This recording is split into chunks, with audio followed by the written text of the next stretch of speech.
said, I don't know, I'll get back to you. And he bought the stuff, went home, and he drove up to LA, and called me about an hour later and said, oh yeah, we do have the merchandising rights, but we have no plans on releasing Macross in the United States at this time. And I said, if I could license some stuff for you, could I get a commission? And they said, sure, but we have no plans on licensing it. We doubt that you will be successful. About a month later, I came back with 3 licenses: a comic book license, a poster license, and I forget what the other ones was. It was some stationery thing. And the people at Harmony Gold were shocked because I had done something which they had no idea that it could be done. And the reason why it was done was because I knew fandom. Had I not known fandom, had I not known anything about this, Robotech would never have happened at all.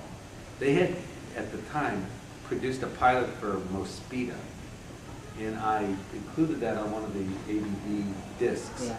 And if you look at it, you can see what the state of the art of anime production in English was at the time, if you look at that Mospita thing. And I convinced them to allow me to do a test, and I took the first 4 episodes, I think, of Macross, and I edited them together into a feature film, and I released it on home video through an ad in Heavy Metal magazine, and we sold about 60,000 copies, which was outrageous at $40 a pop.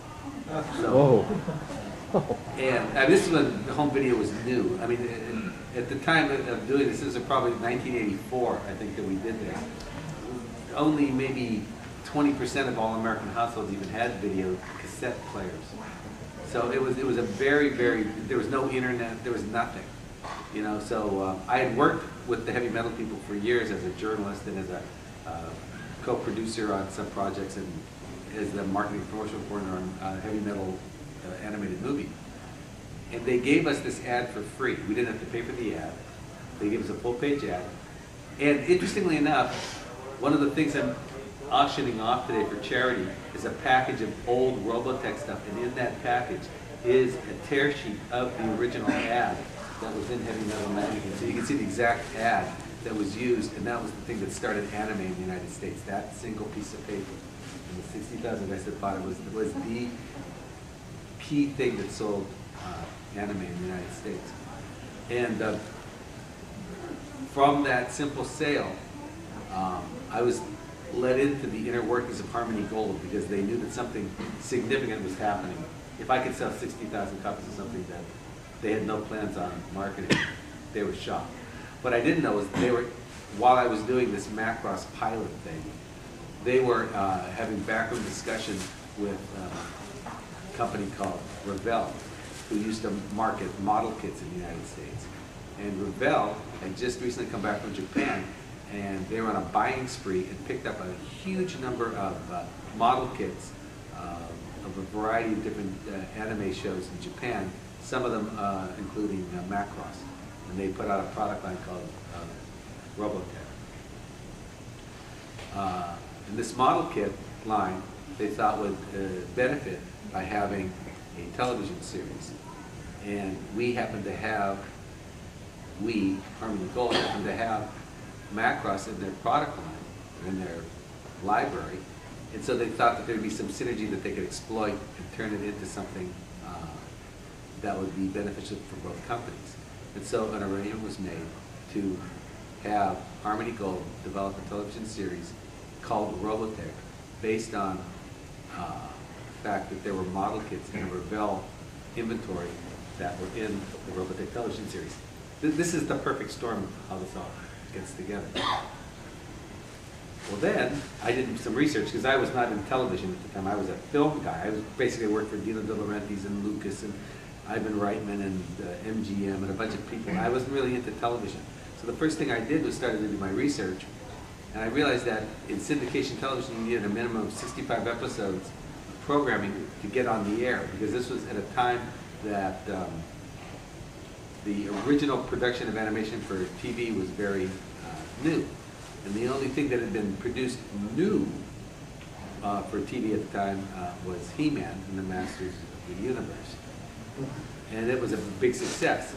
That was followed by a found series called Voltron, where some guy Yeah. in St. Louis, who owned a TV station, went to Japan, bought a bunch of anime that he could get for like $200 an episode, and brought it to the United States and turned it into Voltron. And that was relatively successful because there's nothing else out there like it. So while this was going on, Harmony Gold was in the process of developing Robotech with Revell. And they brought me in to conceptualize the storytelling. For whatever reason, I don't know why, they liked me. And they thought I was successful on these other projects. So I sat in a room and I looked through their entire library of what they had, and I identified 3 television series: Southern Cross, Mosquito, and Macross. And I watched them alone, by myself, over and over and over again, episode by episode. I watched the entire series multiple times, silent. I didn't listen to the audio, didn't want to hear anybody talking. I just wanted to concentrate on the visuals. And I had a big notepad, and I would write notes if I saw something that looked interesting. This guy here was a wacky looking guy. I didn't even know who they were. Guy with blue hair, cool, neat hero, blah, blah, blah. And after I watched them enough times, I started to see connections and patterns that I could take and exploit in a storyline. And I figured out that if I started with Macross, segued to Southern Cross, and then ended with Mosquito, I could tell a 3-act play that spanned a multi-generational story. And that's what I did.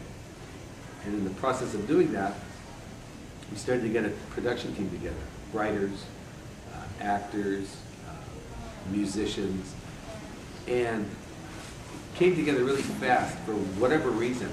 Do you recall it was about 5 months total production time?